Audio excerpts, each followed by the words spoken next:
Sejam todos bem-vindos à 10ª edição do Entradas Extras e hoje é conhecido também, será conhecido nos anais de história do beisebol como o dia em que a felicidade foi legalizada, o dia que a felicidade voltou ao esporte.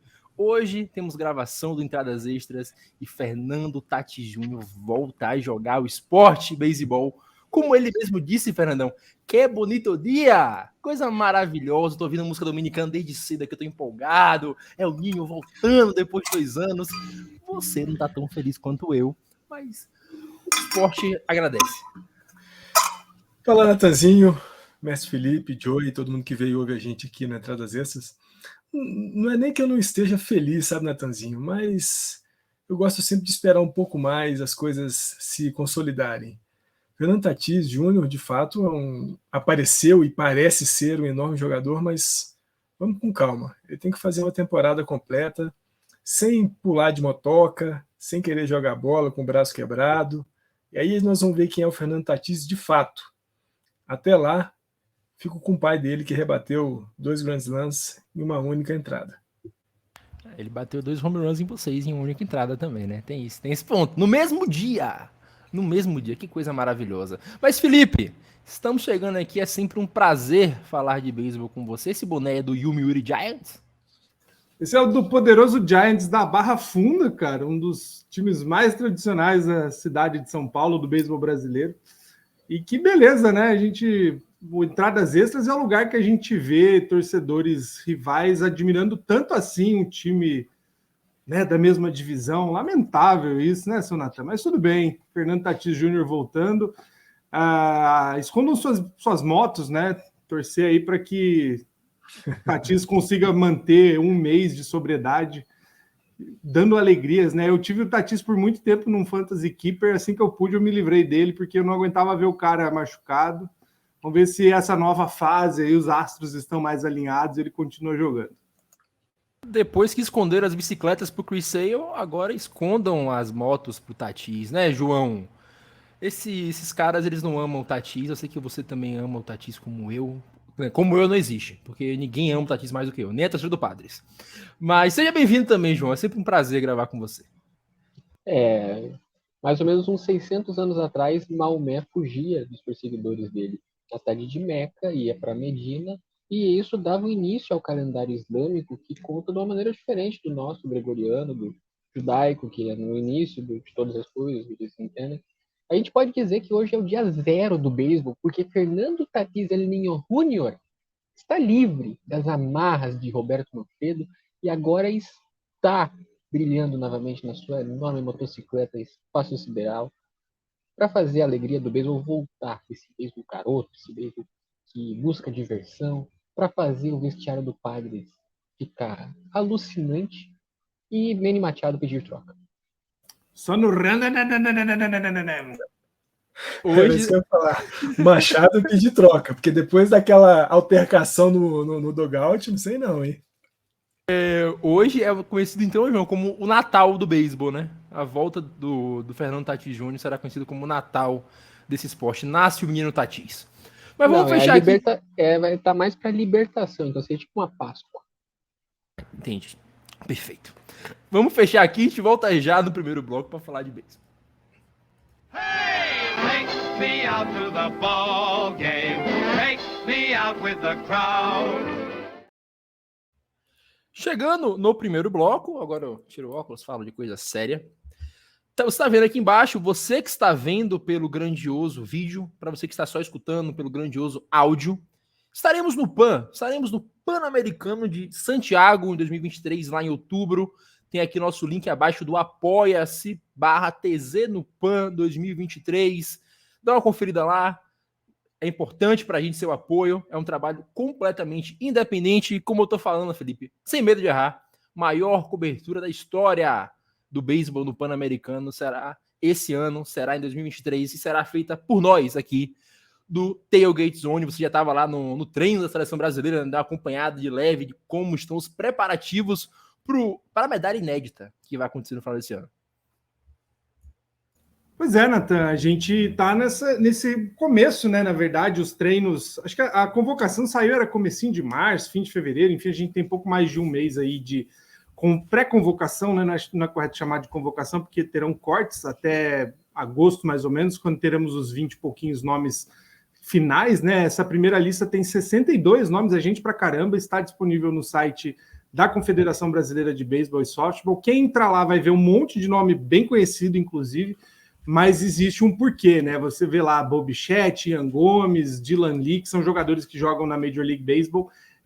A gente conta, né, com a possibilidade de esses jogadores serem liberados, lembrando que o PAN acontece entre meio de outubro, fim de outubro e novembro, então já não teremos temporada nem no Japão e nem na Major League Baseball. Possivelmente esses atletas podem ser liberados, é bem difícil, mas a regra diz que só pode atuar um jogador que está na lista de pré-convocação, então se esses caras não estão e são liberados depois, não teria como escalar, né? Então foram pegas algumas vagas aí dessa pré-convocação para chamar essa galera que a gente contava que pudesse jogar no World Baseball Classic, não jogaram, quem sabe em Santiago estarão lá, né? Então, enquanto isso, a seleção treina aí, mais ou menos uma vez por mês, faz o treino conjunto por volta de 40 nomes da listagem, né? Tem gente que só vai estar liberado mais para frente, tem gente que vai direto para Santiago, mas o fato é que nesse último fim de semana teve um treino geral, num momento bem simbólico, inclusive, que foi a inauguração ou reinauguração, né, da iluminação do estádio do Bom Retiro, o principal estádio de beisebol do Brasil. Fazia 30 anos que não tinha iluminação noturna naquele estádio, impossibilitando, óbvio, qualquer evento, quiçá, né, jogos. Agora sim, dá pelo menos os times da capital de São Paulo, né, poderem treinar, fazer treinos noturnos, o que ajuda a desafogar bastante a demanda, inclusive, porque, para quem nunca teve contato com o beisebol nacional, principalmente em São Paulo, os campos ficam em regiões periféricas muito longe uns dos outros. Então, o Bom Retiro é bem centralizado, acaba sendo um ponto médio, vamos dizer, para praticamente todo mundo. É isso aí, Fernandão. A gente tem que lembrar, mais uma vez, aí quem está escutando, estaremos lá em Santiago. Você com certeza estará com a gente lá nessa festa maravilhosa, escutando um Vitor Hara, uma coisa maravilhosa. Vamos fazer lá, tomar um vinho lindo, será esse PAN. Mas precisamos do apoio da galera de casa aí, né, para esse sonho se tornar realidade. Sempre, Natanzinho, reforça o que você já disse aí, né? O apoia.c/TZNopan 2023. Lá você vai ver o link para. Esse é o link para você poder contribuir financeiramente com o nosso projeto. Qualquer valor, mas reforço aquilo que eu disse no episódio passado. Se você não está podendo, nesse exato momento, colocar uma graninha no nosso projeto, não tem problema. Divulgue esse link, divulgue o nosso trabalho, divulgue o nosso podcast. O site do Tailgate Zone, www.tailgatezone.com.br, e com isso você já vai estar ajudando demais a gente a ficar mais conhecido, a ter mais gente que possa contribuir de outras maneiras para o nosso projeto. Só também falar um pouco, né, do que o mestre Felipe disse, né, de a pré-convocação já ter saído ali no finzinho de fevereiro, início de março, e de os caras já estarem se reunindo para treinar. Me lembro que durante uma transmissão do WBC, que tinha, né, o André Rienzo comentando, ele falou que na última vez que o Brasil foi para o WBC, a seleção se reuniu um mês antes de começar a competição, sem muitas condições de treinar da maneira como é a melhor forma para se treinar para uma competição do tamanho do WBC. É muito legal saber que já faltando 10 meses, né, a convocação saiu ali final de fevereiro, início de março, faltando 10 meses para a competição, 8 meses para a competição, a gente já tem os caras se mobilizando para fazer o melhor em Santiago e, fundamentalmente, né, Antônio, acontecer aquilo que você tem dito aí nos últimos episódios. A medalha inédita virá. É isso aí, João. Vamos falar um pouco de beisebol agora, né? Falar um pouco de beisebol japonês. Começar a falar um pouco aqui do Frank Schwindel, que tá lá no Orix Buffaloes, do Japão, e começou bem, né? São poucos at-bats, mas ele tá rebatendo ali quase nos 400, ponto 375. Números bons para quem chega na liga, tá se acostumando agora com os arremessos. A gente viu que os rebatedores que jogam na MLB sofreram com os arremessadores do Japão no WBC, mas ele chega bem, a gente vê alguns outras estrelas, ex-jogadores da MLB seria muito forte para ele. Eu usei jogadores da MLB que chegam jogando bem no Japão e fazendo um bom começo de atuação. A amostragem é muito pequena ainda pra gente falar algo, mas tá jogando bem. O beisebol japonês que é diferente do da MLB. Beisebol em países diferentes praticam diferentes tipos de beisebol. Ele não teve muito sucesso na MLB já há algum tempo e parece que ele está se dando bem com o beisebol japonês, né? Teve uma rápida adaptação, os números já estão bem. Claro, é o beisebol de abril japonês, mas começou bem. Coisas que não tinha visto antes, arremessos um pouco mais de giro e ele conseguir se adaptar. Uma coisa que a gente torce, né? Embora o jogador não tenha desempenhado tanto nas ligas principais, colocar assim, a gente sempre quer que todos joguem bem. E ele vem fazendo isso num ambiente um pouco mais, entre aspas, alternativo. E é bom a gente ver outros jogadores que saem um pouco pelas portas dos fundos dos Estados Unidos e conseguem desempenhar lá. A gente tem o exemplo aquele que era do Dodgers, que foi capa do The Show 15. E a Ciel Puig. E a Ciel Puig, Cincinnati Reds Legend, que no Japão ele também teve boas temporadas, que conseguiu desempenhar numa liga um pouco diferente. E a gente sempre vê outros jogadores que na MLB não chegaram a ser estrelas e conseguem o seu lugar ao sol na Terra do Sol Nascente. Coisa bela. Fernandão, falando da Terra do Sol Nascente ainda, a gente pode lembrar do herói do WBC, o Murakami, né?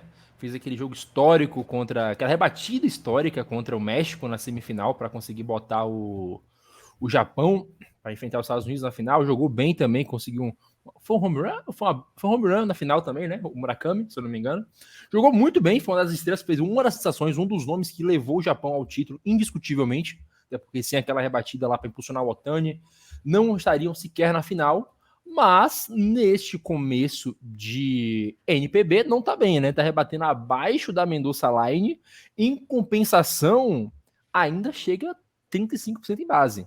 Um jogador que mesmo, é o que a gente falava do Soto, né, em off na última semana, é um jogador que mesmo sem rebater, o talento ainda tá ali, o cara consegue chegar em base invariavelmente sem precisar da rebatida, mas tá devendo de fato no bastão. Ele tem mais walks, inclusive, do que rebatidas essa temporada. Ele tem 12 walks e 10 rebatidas.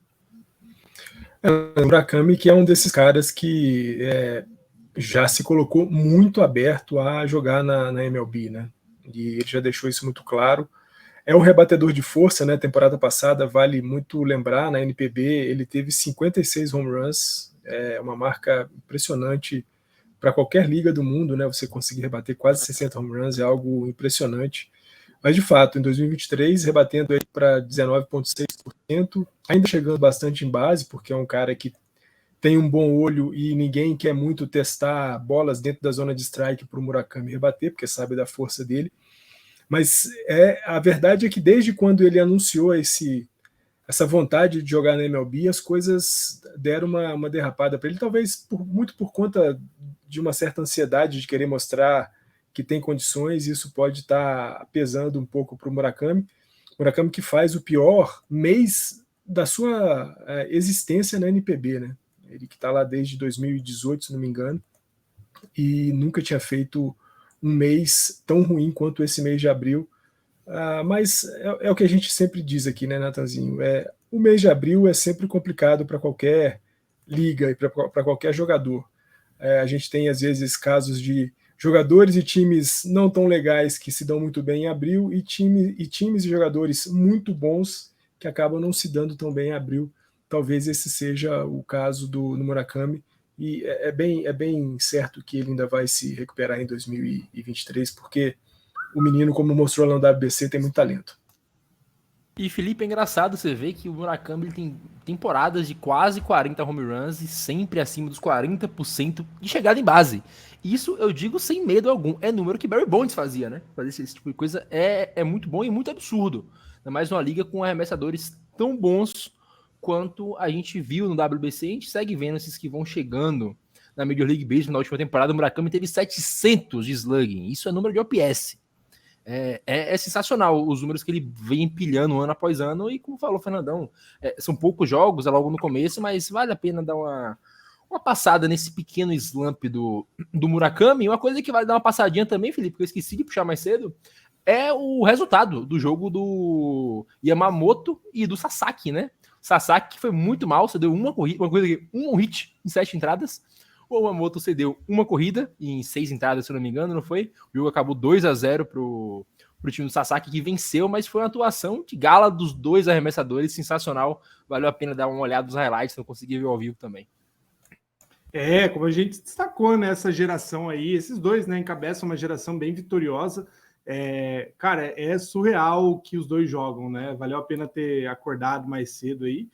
Quem conseguiu assistir o jogo, meus parabéns. O jogo no Japão é difícil, né? São os horários ruins, difícil de achar streaming, mas foi um jogo bom, acho que provavelmente o jogo mais esperado aí dos últimos anos, porque foi a primeira vez, como a gente destacou, né? Então, foi bom ver os dois jogando bem. Eu tinha apostado que ia dar a experiência do Yamamoto, rodeio. O Sasaki jogou muito. O Sasaki joga muito, né? Amanhã, essa madrugada, inclusive, do dia 20 para dia 21, tem o terceiro jogo dele. O Sasaki ganhou os 2 primeiros sem ceder nada de corrida. O cara é uma sumidade mesmo. E falando sobre o Murakami, né? Chovendo molhado aqui, começo de temporada. O Murakami é muito novo, tem 23 anos só. Geralmente é uma idade que na Major League Baseball os jogadores ainda estão nas categorias de base, né? Mesmo sendo grandes nomes aí com muito hype, geralmente eles chegam pouquinho mais de idade na Major League, né? O Japão dá essa oportunidade para os caras começarem mais cedo na equipe.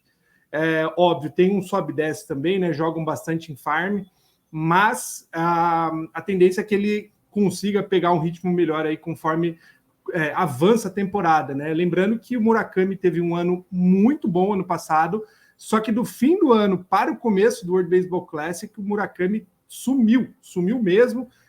No World Baseball Classic, aliás, nos primeiros 3, 4 jogos ele ficou devendo. Na verdade, ele surgiu para a seleção do Japão no jogo de classificação, né, para a final. Acho que foi contra a Venezuela ou México? México, exato. Que o Murakami realmente mostrou alguma coisa na final também. Então, assim, ele vem numa toada aí de setembro, outubro, mais ou menos, já num slump, mais ou menos. Difícil dizer até quando se vai. Ele começou até aqui movimentando melhor a temporada de 2023 no Japão, já caiu de rendimento também, mas a tendência é que logo recupere, como é normal, né? Beisebol de abril não serve para base nenhuma, né? A gente vê todo ano aí, mesmo nos Estados Unidos, né? Rockies, o Pirates ganhando muito jogo, às vezes o Reds, né? Sem ofensas ao nosso amigo, mas são times que começam muito movimentados, sempre colocando muita corrida, muita rebatida, mas falta fôlego para o fim, né? E aí que os grandes jogadores começam a de fato surgir e chamar a responsabilidade para si. E falando, para a gente fechar o papo aí no Japão, Fernandão, Trevor Bauer estreou, né? Estreou na Farm League, na Farm System, fez um jogo ok, jogo bom, 4 entradas, 4 hits cedidos, nenhuma corrida, 6 strikeouts, números excelentes. Ele comentou, como falou o Felipe no grupo, que a tendência agora é ir aumentando as contagens para ele conseguir pegar o ritmo e chegar na liga principal do Japão. Natanzinho, para um cara que está tanto tempo parado, né, quanto o Bauer, e quem acompanha o Bauer lá no canal dele no YouTube, viu que antes dele começar essa temporada ele estava gordinho, estava bem fofo, e agora ele já parece numa forma física mais condizente com a condição de um atleta, de um arremessador, e fazer 4 entradas, receber só 4 rebatidas, anotar 6 strikeouts, ceder corrida alguma, é um começo de temporada, ou pelo menos de jornada lá pelas bandas da NPB, bastante promissora para o Trevor Bauer. Ele ainda vai fazer mais alguns jogos, né, pelo time de minor do Dana Bay Stars, e acho que, sei lá, mais uns 15 dias, 20 dias, e ele se coloca em condições para fazer sua estreia, enfim, na NPB. E é um cara que a gente vai acompanhar de perto, não só pelo grande arremessador que ele é, né, a gente falou muito disso aqui nos últimos episódios, mas para saber também como os olhares do mundo esportivo vão estar sobre o Trevor Bauer, já que ele carrega consigo não só o seu esporte, a sua habilidade como jogador de beisebol, mas também alguns casos bem negativos aí na sua vida pessoal. E, João, o Trevor Bauer, como você gosta sempre de lembrar, o único Cy Young da história do Cincinnati Reds, é um cara que, como já disse, já foi Cy Young. É um cara que tem nível para estar na MLB lá jogando, como estava o Dodgers antes da punição, em alto nível. Agora ele começa na Farm System lá da NPB, e ele tem que se acostumar também ao estilo de rebatida, ao estilo de beisebol, como a gente sempre fala, são escolas totalmente diferentes. Mas, a primeiro momento, claro, não é no nível mais alto do Japão. Mas já é um começo muito bom para quem está muito tempo parado. A gente vê que ele realmente não ficou paradão esse tempo todo, porque o Bauer todo dia postava foto lá na academia dele, né? Arremessando bolinha. Mas é completamente diferente de estar na academia do que jogar um jogo de verdade. E a gente tá vendo ele teve um. Primeiro start dele em 2 anos já foi acima das expectativas. É um cara que é um grande cientista do jogo, a gente tirando fora as questões fora de campo. É um pitcher que é bom, cara. Ele é muito bom. Estuda o jogo, ele se compromete, ele investe em tecnologia para melhorar cada vez mais o estudo dos rebatedores, o estudo da zona, como é que funciona, pipipipopopó. Então, o sucesso dele na NPB, pelo que a gente conhece do Trevor Bauer, é uma questão de tempo apenas, porque ele é bom. E cada vez mais a gente falou disso no primeiro programa. Quanto tempo será que ia demorar para o Bauer voltar para a MLB? Quanto tempo ia demorar? Se ele continuar evoluindo, como a gente sabe que ele evolui, jogando, se chegar a jogar perto do nível que ele já chegou a desempenhar, não vai levar muito tempo. Ano que vem ele já vai estar de volta. É isso aí, Felipe. Pra gente finalizar aqui nesse primeiro bloco, vamos falar mais um pouco de MPB. Você mandou mais cedo no grupo dados interessantíssimos do público lá no Japão, né? A gente vê que várias equipes conseguem bater grande parte das equipes da MLB em questão de público no estádio, né? O primeiro colocado tem cerca de 39 mil, um pouco mais de 39 mil público de média. Isso seria o terceiro maior público da MLB, estaria à frente dos Yankees, por exemplo, estaria atrás hoje dos Dodgers, Padres e Cardinals. Isso é algo grande, isso mostra novamente o que a gente falava no WBC, que o beisebol é um esporte completamente internacional. Os caras falavam, a gente viu aquele vídeo lamentável do cara falando que vocês estão comemorando que lotaram um jogo entre China e Japão. Não existe beisebol profissional lá. Porra, tem gente lá botando mais público do que os Yankees, cara, que é um time competitivo, é o maior time de beisebol, talvez o maior time dos esportes americanos, uma das maiores marcas do planeta, e tá botando menos audiência, menos público no estádio do que times da NPB. Vários fatores, né, Natan? Mas, óbvio, puxado aí pela importância que o beisebol tem no Japão, incomparável, na verdade, com não é justa qualquer comparação com os Estados Unidos, porque quando você tem 4 grandes esportes no seu país, se você não gosta de um deles, tanto faz, você sempre tem outras 3 temporadas para acompanhar, né? Bem comum, inclusive, né, o pessoal até aqui no Brasil que acompanha geralmente escolhe 2, às vezes 3 esportes. No Japão, embora tenha aí uma liga profissional de futebol relevante em nível nacional e continental, a sumo ainda é muito forte. O beisebol é o esporte nacional do Japão já faz muito tempo, né? Então, o que a gente viu no World Baseball Classic não é uma amostragem apenas de Copa do Mundo. O fato curioso lá você pega torcedores que são de times rivais, eles estão juntos tocando música no estádio, viajam o país inteiro para poder acompanhar os jogos, então levam muito a sério. Essa listagem aí que saiu, né, hoje, uma média dos 12 times, né, a Liga Japonesa só tem 12 times, tem alguns destaques que são legais de a gente apontar, óbvio. 4 dos 12, você tem aí um quarto praticamente da Liga colocando mais de 30 mil pessoas por jogo, né, em média.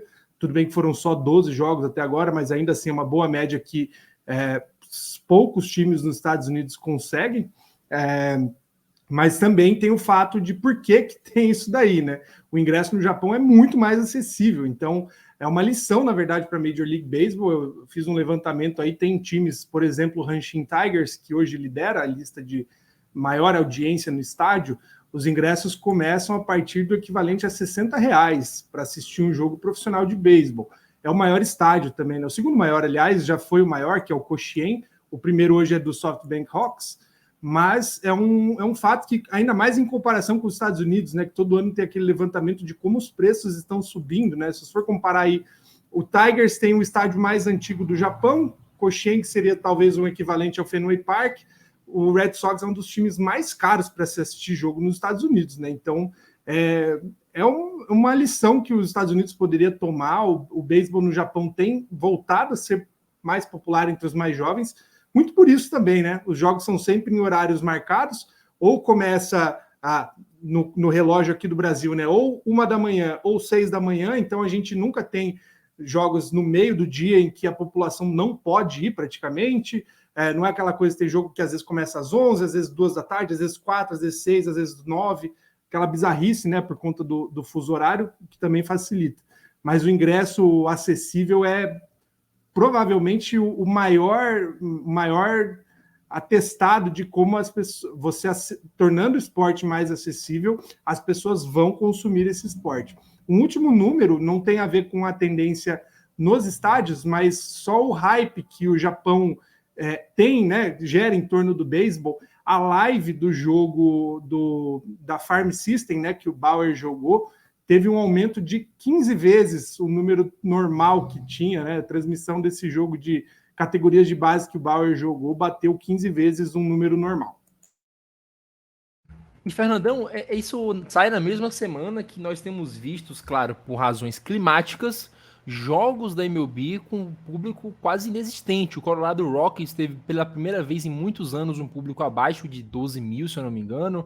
O Athletics nem se fala. Tivemos várias equipes registrando públicos minúsculos nessas últimas semanas por conta do frio também, né? Mas aconteceu de acontecer tudo ao mesmo tempo ali, né? O Mestre Felipe falou bem, né? Essa coisa dos Estados Unidos terem uma gama muito grande de horários de jogos, né? E muitos jogos começando em horários em que as pessoas ainda estão trabalhando. A gente está gravando isso na quinta-feira, dia 20, e eu estava dando uma olhada no jogo entre Angels e Yankees, que estava sendo transmitido pela ESPN, e a gente vê nitidamente a diferença de jogo, de público, quando o jogo começa e quando o jogo avança ali para a quarta, quinta entrada, que já tem um tempinho, né, que já correu o jogo, e a gente vê o quanto de pessoas vão chegando ao estádio justamente porque estão saindo do trabalho e estão indo pro estádio para poder ver seu time, ver ou qualquer coisa, vai lá curtir só o jogo sem necessariamente ter que torcer para um time. Isso de você ter jogos sempre no mesmo horário, isso é muito bom. Isso pelo menos te dá uma condição de planejar um pouco melhor as coisas que você quer fazer. A preço, né, como o Felipe falou, né, pagar R$60 num jogo de beisebol é fantástico. Eu posso falar aqui em Brasília, jogos Vasco e Trem pela Copa do Brasil, o ingresso estava R$190, então eu sou vascaíno, mas não tenho coragem de fazer isso. R$190 é muito dinheiro para poder ver um jogo de futebol. E o lance do clima, né, a gente sabe, né, isso impacta muito os Estados Unidos no começo da temporada da MLB. Quando a gente pega ali de março até junho, a gente tem alguns problemas, seja de frio, seja de vento, seja de chuva. A gente teve um jogo do Boston Red Sox essa temporada já que começou às 11 da manhã, que é um negócio fora do comum. E é isso acaba atrapalhando muito o público nos estádios. Só para o último exemplo, né, o último jogo da série entre Dodgers e Mets tinha um público ridículo, embora os Dodgers tenham uma média em 2023 de pouco mais de 40 mil torcedores por jogo, mas o público do jogo de ontem em Los Angeles, na parte da tarde, era um público irrisório praticamente, e a gente sabe o quanto isso, se não atrapalha, claro, as finanças dos times, e parece que não atrapalha mesmo, mas é ruim você imaginar que um estádio do tamanho do Dodger Stadium e outros estádios que cabem mais de 30, 35 mil pessoas, o Dodger Stadium tem mais de 50 mil lugares, vazio é feio, é ruim de ver isso. Vamos fechar aqui essa parte, a gente volta já para falar de MLB.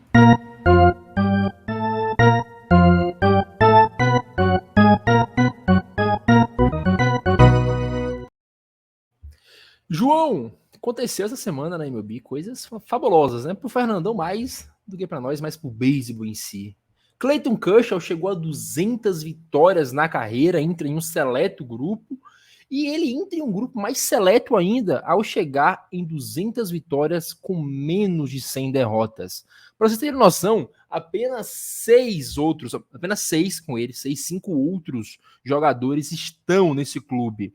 Eles são o Pete Alexander, Left Groove, Whitney Ford, Juan Marical, gênio, e Pedro Martínez, que foi o último a entrar antes do Clayton Kershaw. Pedro Martínez chegou em 2006, ou seja, tem bastante tempo que alguém não entra nesse clube. A gente pode até se questionar quem será o próximo, porque é complicado, cara, fazer 200 vitórias com menos de derrotas. A gente comenta sempre que recorde não é uma estatística ideal, ela avalia mais o time em si do que o pitcher, mas é um grande marco, querendo ou não, é sensacional, a gente vê isso acontecendo, 200 vitórias, porra, quando a gente vai ver outro cara acontecendo isso, porque o Green que já tem, o Verlander já tem, o Chester já tem, quem vai ser o próximo? Talvez o Garrett Cole, a gente pode discutir isso depois, mas ainda assim é um número fabuloso do Clayton Kershaw, que mesmo torcendo para o rival dele, o Giants, não tem como não admirar. E eu, que não tenho motivo nenhum para não gostar do Kershaw, gosto muito dele. Porque aquela bola de curva é hipnótica, cara. É uma coisa sensacional. Mas eu não vou me estender tanto, até porque a gente tem um dodgeriano aqui, então eu vou falar um pouco sobre por que 200 vitórias é uma grande coisa. Vamos lá que eu vou explicar. Ó, momento historinha. Nos primórdios do beisebol, lá quando o esporte era praticado à base de uísque e cigarros, 1800 e lá vai não sei o quê, arremessadores arremessavam um jogo todo. Era comum os arremessadores arremessarem as 9 entradas tranquilamente. Aí, como não se tinha estatísticas como a gente tem hoje, simplesmente dizia, com esse cara que a gente ganhou, e marcava ali. Com esse cara que a gente perdeu, e marcava ali. Anotava quantas corridas ele tomou, rebatidas, e se ele ganhou ou perdeu. Era assim que era feita, medido a eficiência de um arremessador. Ele arremessava o jogo todo, daí fazia sentido ter essa estatística. O beisebol foi mudando. Hoje, um arremessador dificilmente vai arremessar mais de 7 entradas. Mudou constantemente por causa que também existe mais o estudo do rebatedor. Se ele é canhoto, tu vai botar um outro arremessador que vai vir do bullpen, que é canhoto. Vai botar um que tem uma bola de um arremesso específico que vai ser melhor contra um rebatedor específico. Existe muito mais recurso no beisebol atual. Por isso é difícil um arremessador fazer um jogo completo.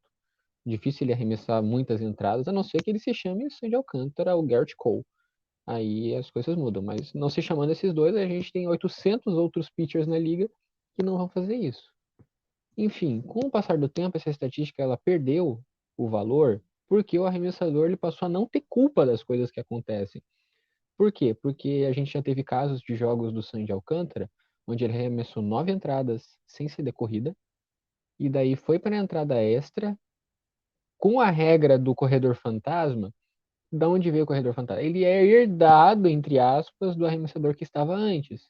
Sendo que o Sandy não tinha nenhuma culpa, daí o Marlins perde o jogo por causa do corredor fantasma, e a derrota da partida vai para o Sandy porque, sim, porque tem que ir para alguém. Sendo que ele não mereceu essa derrota. Por isso essa estatística ela tem essa falha hoje. Por que eu estou contando tudo isso? Vocês perceberam como é uma regra que ela não faz muito sentido nos dias atuais? Que ela é muito aleatória, depende muito dos rebatedores. Porque ela vai contar também com o suporte de corridas. Eu estou contando tudo isso para mostrar que, apesar dessa regra não ter tanta aplicação hoje, mesmo assim o Clayton Kershaw é um top 10 da história. Não tem, a gente tem além dele outros 8 com mais de 200 e outros 5 com mais de 200 vitórias e menos de 100 derrotas.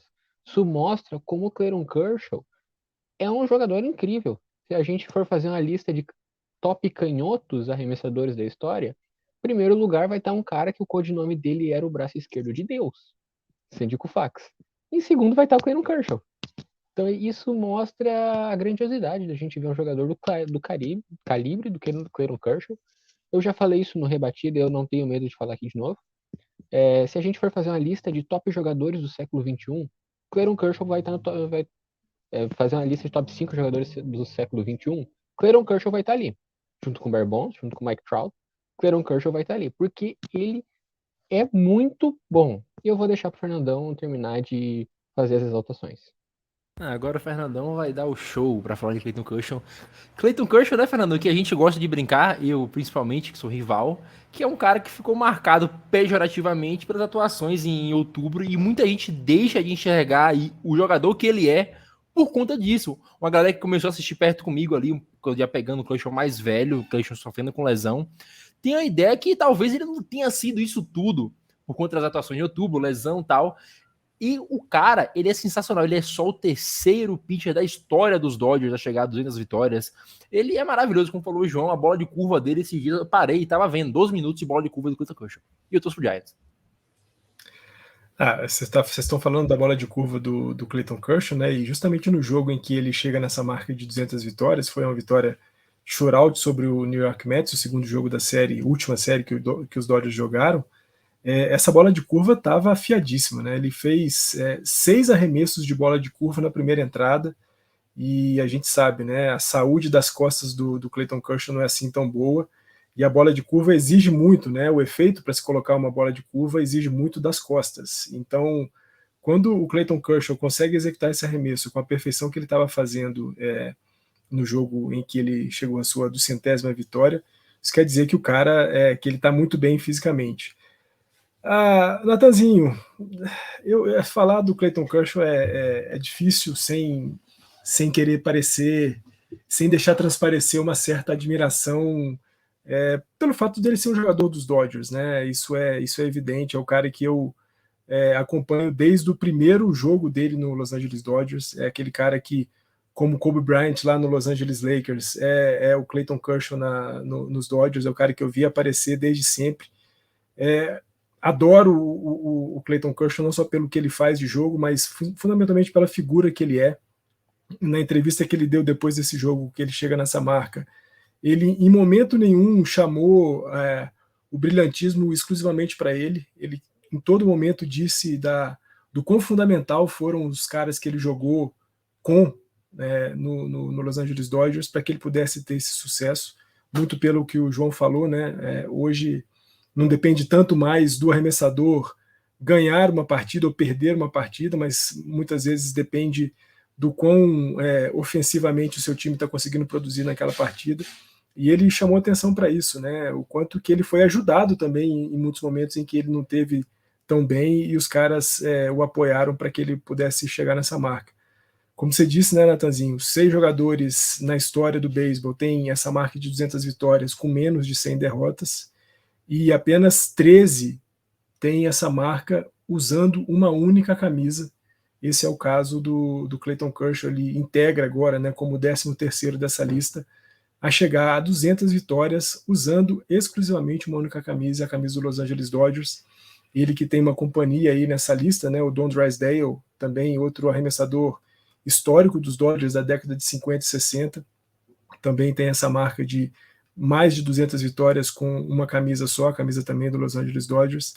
E como você disse, é muito legal a gente poder ver a história acontecendo diante dos nossos olhos. É muito legal a gente poder debater sobre isso, conversar sobre isso, porque o beisebol é essencialmente um esporte de história, um esporte de momentos que cativam, que comovem, e mais uma vez ter visto Clayton Kershaw chegando a mais uma marca, né? Ele que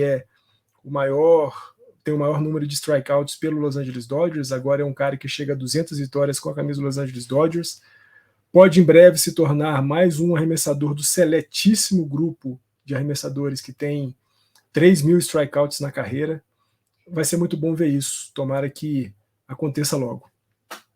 E Felipe, uma coisa que a gente destaca do Kershaw, que é uma virtude que poucos jogadores têm, é ser bom sempre, o tempo todo. O Kershaw, tirando um ano de novato dele, ele tem 2 temporadas acima do 3 de ERA, e uma temporada é 3.03.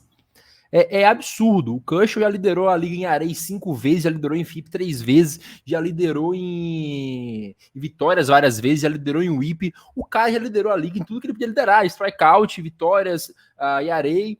Ele é fantástico e isso acontece constantemente. Não é como o meu queridíssimo Tilíncico, que jogou muito bem na época, caiu depois. O próprio Zach Greinke, que também é uma lenda, caiu pra caramba agora. Então, uma das maiores virtudes do Kershaw, se a gente pode destacar como se fosse talvez a maior virtude, seja a constância que ele tem de estar bem o tempo todo. Eu sempre defendo, não só no beisebol, mas para tudo, né? No esporte é mais fácil da gente mensurar isso, a tendência que a gente tem de questionar grandes nomes da história, lendas do esporte, enquanto elas estão acontecendo, né? A gente esbarra todo dia em gente que tenta colocar o Ohtani sob alguma perspectiva. E, cara, o Kershaw é esse cara que as futuras gerações vão olhar para trás e falar, caramba, esse cara, que prazer deve ter sido ver esse cara jogar. E é basicamente isso, né? O tempo que eu me entendo vendo beisebol, o Kershaw jogou em alto nível e é muito legal ver o tanto de conquista, né? Eu sei que os playoffs fazem muita diferença para qualquer análise do beisebol, mas você pega aí dos 4, né, líderes, vamos dizer, de ativos de vitórias, você tem o Verlander, o Scherzer, o Greinke e o Kershaw. O Verlander, assim como o Kershaw, com grandes dificuldades para ganhar jogos de playoffs, e é o que mais ganhou o jogo entre os ativos, né? Então, a gente pode não fazer essa análise tão preciosista e olhar, de fato, para os números do Kershaw como eles precisam ser lidos, né? Porque não adianta. O Kershaw como o João falou, como o Fernando falou, um dos maiores dessas últimas décadas, né? Um dos principais aí que nós temos. E uma outra informação, mais uma curiosidade, né? O Chris Bassitt, que, enfim, também atleta da Major League Baseball, comentando, né? Ele fez uma postagem no Twitter dizendo que considera o DeGrom o melhor arremessador da história, né? O maior que ele já viu. E com esse fato em consideração, ele olha para os números do Kershaw e começa a questionar tudo. Então, é realmente um impacto, né, Fernando? Porque eu tive pouco tempo acompanhando um grande nome do Red Sox, né? O Pedro Martínez já estava saindo do time, já também num fim de carreira. E o Red Sox depois demorou para começar de fato formar arremessadores, até hoje não forma, né? Ninguém saiu aí dessa listagem, embora nessa lista de 200 vitórias tenha aí o Wakefield, tem o John Lester, mas são jogadores que demorou para conseguir chegar lá e foi num apagar de luzes, né? Ver um cara desse ser formado em casa e jogar a vida inteira no time só compilando recordes e recordes, realmente é uma cereja de bolo para qualquer torcedor, né? Pô, sem dúvida, Felipe, é o que eu falei, né? Ter acompanhado o Clayton Kershaw nas minors, depois a subida dele para a MLB já em 2008 e ver o quanto que o cara só se manteve em altíssimo nível até aqui. Nós estamos falando de um cara com todos esses números que nós mostramos até aqui, que tem um percentual de vitória de quase 70% na carreira, 2.833 strikeouts. Hoje, junto com outros, ele supera o Pedro Martínez hoje em relação a percentual de vitórias, né, derrotas e vitórias na carreira. O cara que se manteve... a luz acabou lá no Natanzinho. Um cara que se manteve sempre muito, muito calibrado, sempre muito afiado, e a rate de carreira de 2.48, sem dúvida alguma, poder acompanhar esses caras, né? Esses caras que são, eu costumo dizer, né? Que é muito chato a gente falar de o maior de todos os tempos, o melhor de todos os tempos. Isso é muito, muito complicado. Mas eu acho que, assim como o Shohei Ohtani é um jogador paradigmático, né? Um cara que traz uma nova perspectiva de como se olhar o beisebol, o Clayton Kershaw também é um arremessador que traz uma outra perspectiva de se olhar o beisebol, de se admirar os números do beisebol. Então, é de fato muito, muito bom poder ver esses caras jogando, e para quem é torcedor dos Dodgers como eu sou, é melhor ainda.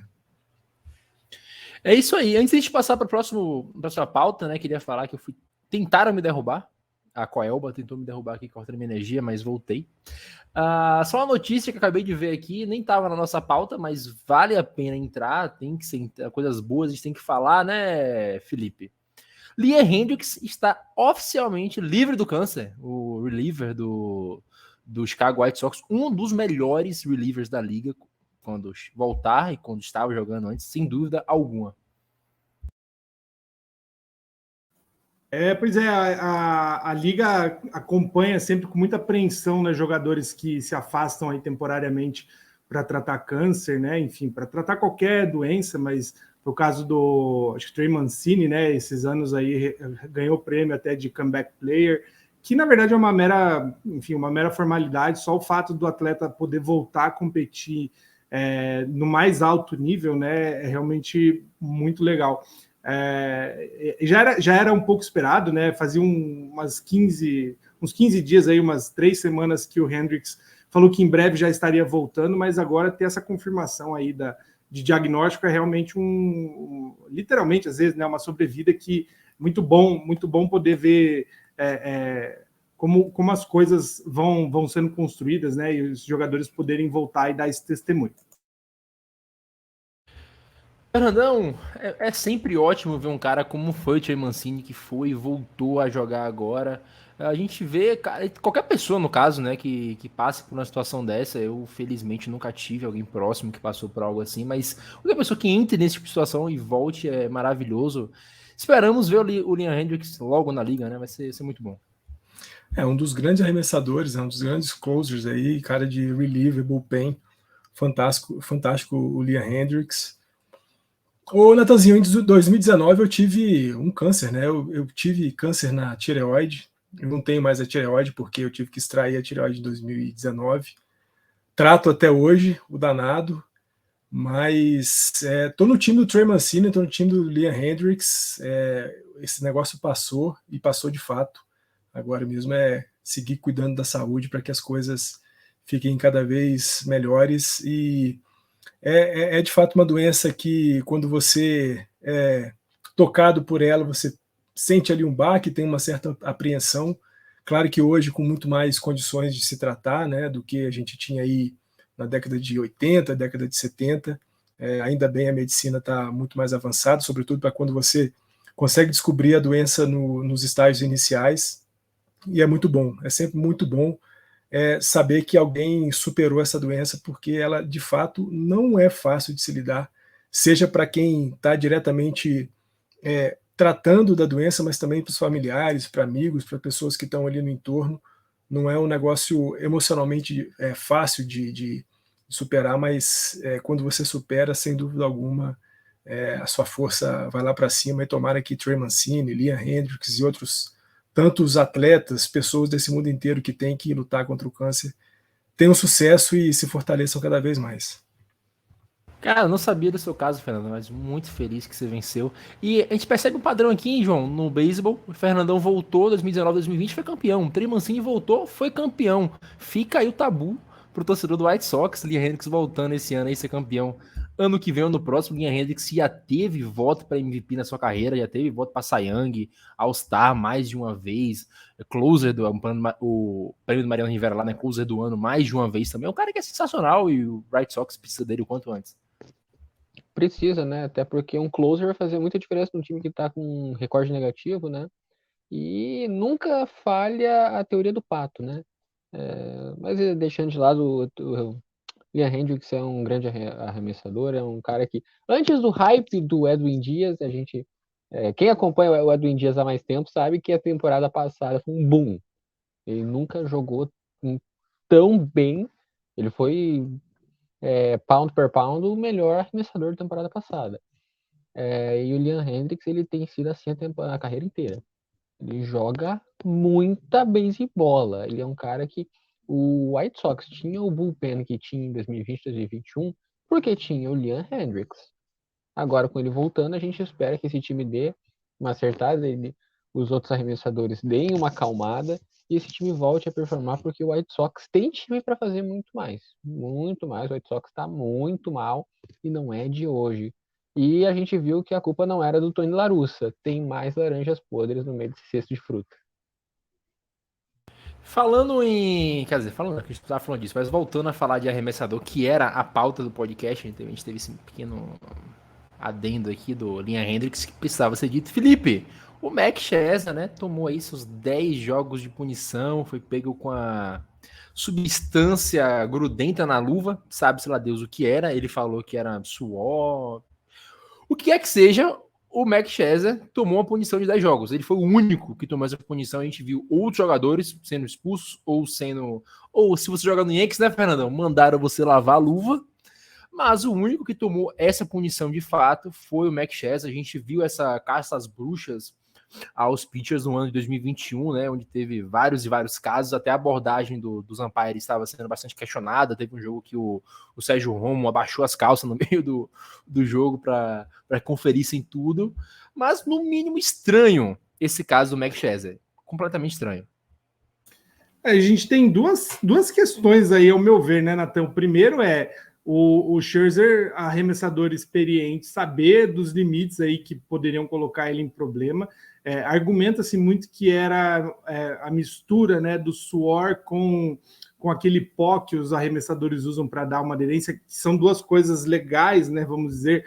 Não é proibido você suar e não é proibido usar o pozinho. Mas lá atrás, quando estourou esse BO todo do Spider Tech, o Trevor Bauer, né, a gente falou aí do grande estudioso, né, que ele é do jogo, ele começou a repercutir essa questão justamente falando dessa mistura do Spider Tech, aliás, do Spider Tech não, né, mas do rosin, que chama esse pozinho com o suor da cola que aquilo virava, que foi o que os árbitros argumentaram, né, que a mão do Scherzer estava tão grudenta, mas tão grudenta, que aquilo ficou na mão dos árbitros por um tempo ainda. Para além disso, né, independente disso, que circo que os árbitros da MLB fazem, cara, não é só por conta de coisas pegajosas na mão, mas todo ano, se bobear toda semana, a gente vai destacar um caso de um árbitro que quis aparecer mais do que o esporte. Seja em chamada polêmica, seja em ejeção, que para mim é o que mais me estressa, o jogador abre a boca por qualquer questionamento e o umpire ejeta. Isso me dá um certo asco da arbitragem da Major League Baseball. Eu até aceito aquelas chamadas, às vezes, polêmicas, porque do conceito de arbitrário, né? É da interpretação. Agora, os árbitros da MLB precisam urgente passar por reciclagem, porque cada dia que passa parece que a gente vê mais polêmica que é dispensável para o andamento do esporte. Essa da luva grudenta, ela fica ainda pior justamente, de novo, por ações diretas ou indiretas de árbitros, né? Você suspende um jogador e não suspender outro pela mesma questão, realmente é bizarro. E ficou algo meio arbitrário, né, João? A gente viu que na súmula após o jogo, o árbitro falou, cara, a luva estava mais grudenta do que no começo. Não sei o que era. E aconteceu algo que eu não tinha pensado até você falar. Você falou, pô, isso pode impedir o Scherzer de entrar no Hall da Fama, porque a gente sabe que o Hall da Fama do beisebol é insuportável. Qualquer coisinha, ó, Shopee aqui mandando mensagem. Qualquer coisinha, você tá fora. O Jeff Kent é o melhor segunda base ofensivamente do beisebol nos últimos 100 anos. E ele não tá no Hall da Fama. Porque ele é chato. É complicado. Isso pode ser algo que no futuro, caso a depender de como isso discorra, pode atrapalhar ou não o Max Scherzer de entrar no Hall da Fama. Eu já falei, eu tava falando hoje com o Felipe, um amigo meu, sobre Hall da Fama. A gente tava justamente falando sobre Madison Bumgarner, sobre tudo isso. Eu já me declarei, eu sou ateu do Hall da Fama. Eu não acredito que exista um Hall da Fama do beisebol, que ele não foi criado, que isso tudo é uma invenção e não existe. Porque tá certo, o Scherzer vacilou, mas tem coisas que são incontestáveis. Uma delas é Max Scherzer, 3 vezes Cy Young, um jogador que, por algum motivo muito interessante que a gente ainda não sabe, não ganhou aquela World Series de 2014, mas é um cara que que precisa ter o busto dele em Cooperstown. 2014 não, 2012. E, cara, a gente simplesmente é uma situação que vai ficar um contra a palavra do outro, nessa do Max Scherzer. Os arremessadores, eles têm uma bolsa com pó para deixar a mão um pouco mais seca, sei lá o que, é uma coisa permitida pela liga, eles podem. E daí mistura com o suor, sei lá, fez uma meleca ali e a mão ficou grudenta. O Scherzer disse que na troca para a terceira entrada, segunda para terceira, Ele passou álcool em gel na mão, na frente do árbitro, e depois, antes dele ir para a quarta entrada, o árbitro pediu para ele trocar a luva, porque ela estava grudenta. Ele foi de novo para outra entrada e o árbitro foi ver como é que estava a luva. Ele não trocou, aí ele expulsou o Scherzer. É uma situação que precisava acontecer tudo isso? Não precisava. Foi poderia ter agido uma conversa, poderia ter pedido de novo para ele lavar a luva, mas claramente foi uma coisa que ele tentou ser justo demais, tentou aparecer. Coisa que a gente está vendo que cada vez mais, como foi comentado, vem acontecendo com mais frequência. A gente não pode reclamar da arbitragem da MLB como um todo, porque, querendo ou não, ela está o mais próximo possível da perfeição humana do que é, o que não é o certo dentro das regras do esporte. Mas é triste que a gente possa ver no futuro, ao decorrer do que vai acontecer nas próximas semanas. Já foi dito que o Scherzer não vai recorrer da punição de 10 jogos dele, o que é uma pena imensa para o Mets ficar 10 jogos sem o Max Scherzer. Ele vai ter 18 jogos nessa temporada. E é triste para o esporte, né? Por causa que isso vai desabalancear a corrida pela divisão leste da Liga Nacional, consequentemente a briga por playoffs, e isso vai gerar uma reação em cadeia que a gente só vai entender plenamente o que isso pode ter gerado em novembro.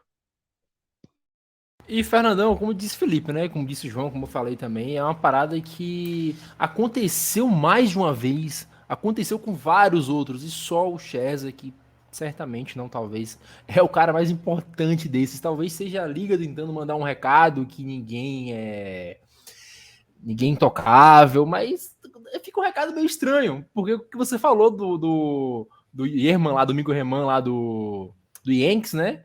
Aconteceu a mesma coisa, e o tratamento foi completamente diferente. E o Scherzer toma 10 jogos de punição, como falou o João, desequilibra. Pode talvez ser uma mancha para ele entrar no Hall da Fama, que o João é ateu, me declara ateu também agora, porque o Barry Bonds não está lá, é uma sacanagem. Mas eu fico puto com essas coisas, não tem o que falar. Natanzinho, sabe o que eu fico pensando? Será que um cara do tamanho do Max Scherzer e caminhando para a reta final da sua carreira, sabendo que o Hall da Fama é logo ali, será que o cara se colocaria numa situação dessa? Será que de fato ele estava usando alguma coisa ou é só mesmo o suor, com o álcool em gel, com o Rosenberg ali, o pó daquela almofadinha que eles usam ali atrás do montinho para poder secar o suor?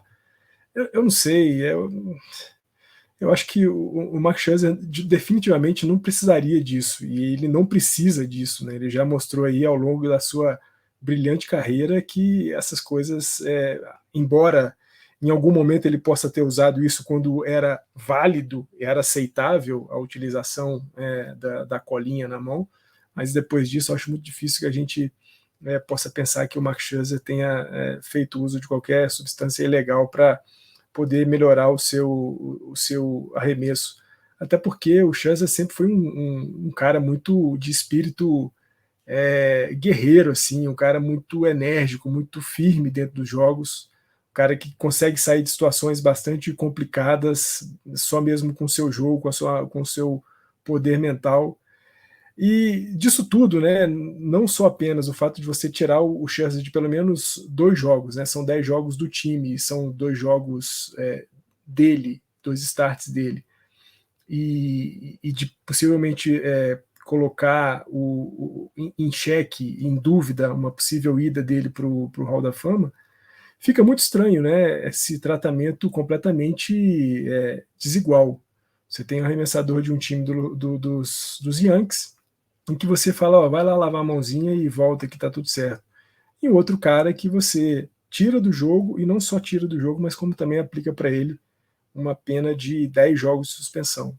Acho bastante chato, sobretudo porque a ejeção do jogo, você pode alegar até porque o cara foi indisciplinado, que o cara bateu boca, e isso aí você fez com que ele saísse do jogo. Suspender por 10 jogos, para mim, e se essa é a justificativa, o uso de substância ilegal, isso tem que ser comprovado.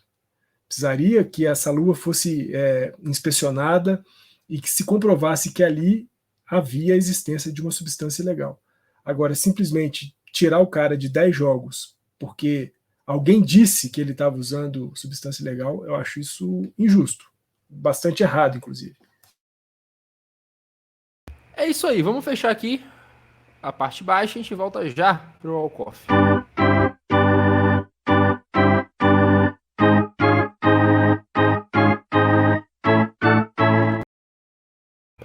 Agora o Walkoff é novamente sobre o Clayton Kershaw. Vou deixar o Fernandão por último, porque ele vai clubistar. Eu vou começar comigo mesmo, que eu vou... Sou Giants, né? A gente começa com anti e termina com pró, a favor. O walk-off de hoje é sobre Clayton Kershaw, se ele chega à marca de 3.000 strikeouts em 2023 e se ele passa o Don Drysdale, que tem 209 vitórias, se ele passa para chegar a 210 ainda no ano de 2023. Essas duas marcas aí é o grande questionamento que a gente tem. Cara, eu acho que o Kershaw não bate esses 3.000 strikeouts esse ano. Acho complicado. Porque a gente já tem o quê? Ele tem quantos hoje? Você mandou. Ele precisa de 170 mais ou menos para bater esse strikeout. Isso é mais do que a média que ele vem tido nos últimos anos. Então ele precisaria aumentar bastante a média. A última vez que o Kershaw fez isso foi em 2019. Ele tá ficando mais velho. Então acho complicado que ele bata a de strikeouts. A de vitórias, por outro lado, acho completamente plausível. Acho completamente batível essa temporada. Não sei você, Felipe. Eu dificilmente concordo, mas dessa vez vou com o Nathan também. Eu acho que a marca de vitórias, como a gente comentou, né, não depende necessariamente só do arremessador. Vai aí um bom jogo do ataque, né? Embora o Dodgers já tenha visto dias melhores, ainda assim é um time que pode garantir aí vitórias pro Kershaw com certa tranquilidade. Se a gente pensar em 170 strikeouts, aí ele teria que ter uma média alta por pelo menos aí 15 jogos, né? Então é mais difícil realmente que ele consiga ainda esse ano. Não me surpreenderia se conseguisse, porque é o Kershaw, mas eu acho que fica para uma eventual temporada de 2024. João, você, por favor, sem aulinha. A gente terminar. Lindo. Não bate os 3.000 strikeouts. Essa questão de vitória-derrota tanto faz, por causa que não existe muito como prever isso. É muito ao esmo. Então eu vou, para ser diferente, eu vou que não vai bater. Ele vai chegar a empatar, mas não vai passar. Fernandão, agora é sua hora de demonstrar fé nos 3.000 strikeouts do Clayton Kershaw. O Natanzinho, o Clayton Kershaw não só vai fazer 3.002 strikeouts em 2023, como ele vai chegar a 216 vitórias com a camisa dos Dodgers, sem se aproximar sequer da sua 100ª derrota na carreira. Isso é um homem de fé. Isso é um homem de fé. A gente tem que aprender com o Fernandão mais vezes. Não. Mas... Fala aqui, João. Tem a diferença muito clara entre uma fé cega, fanática, entre uma coisa baseada, né? Eu só queria deixar isso claro. Já se despede logo aí, que ninguém te aguenta mais hoje, não. Vai te catar, Nathan, também. Fernandão, tchau. Felipe, tchau. Grandes despedidas da história aqui do Entradas Extras. Felipe, 10 edições hoje desse projeto, que começou há pouquíssimo tempo, mas já vai caminhando de forma bem deliciosa, né? Que eu gosto de falar sempre. Muito bom estar com vocês aí no nosso encontro semanal. Falar sobre beisebol, né? Que é aquela coisa que atrapalha o nosso relacionamento com nossos cônjuges, que atrapalha nosso rendimento profissional, ficar falando de beisebol o dia inteiro. Eu já estou procurando ajuda, cara, porque eu estou procrastinando o resto da vida para falar aí sobre Major League, discutir de quem fala mal da Liga Japonesa, de quem fala que Bob Bichette não é brasileiro. Todas essas pautas eu paro para discutir, eu não consigo me controlar, mas é muito bom. E aí eu me despeço de vocês deixando um detalhe, né, que a gente não falou, mas hoje, dia 20, começou a série mais importante do beisebol cubano, que às vezes passa batido, né, porque é outra liga muito difícil de se acompanhar, mas Santiago de Cuba contra Industriales de La Habana, para arranhar meu espanhol aqui, a série mais importante, de fato, do beisebol da ilha. Começou hoje, a primeira do ano, vai até o domingo, dia 23, joguinhos aí de tarde, né? Como lá na ilha costuma ser. Esse, se você achar o link, compartilhe com a gente, porque isso é interessante de ver aí os dois grandes times, o Industriales sendo o principal em termos de título, e mais Santiago o grande rival. É isso aí, assim que a gente se despede, vamos que vamos.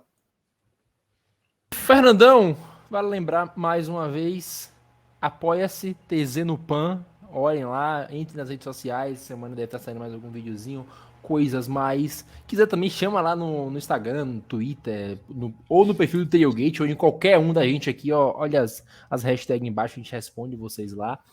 Vai ser maravilhoso, vai ser lindo, sempre um prazer estar com você, Fernandão. 10 edições desse projeto que a gente sonhou, que venham mais 10, mais 10, mais 10, depois a gente vai para mais 100, e é uma coisa linda sempre.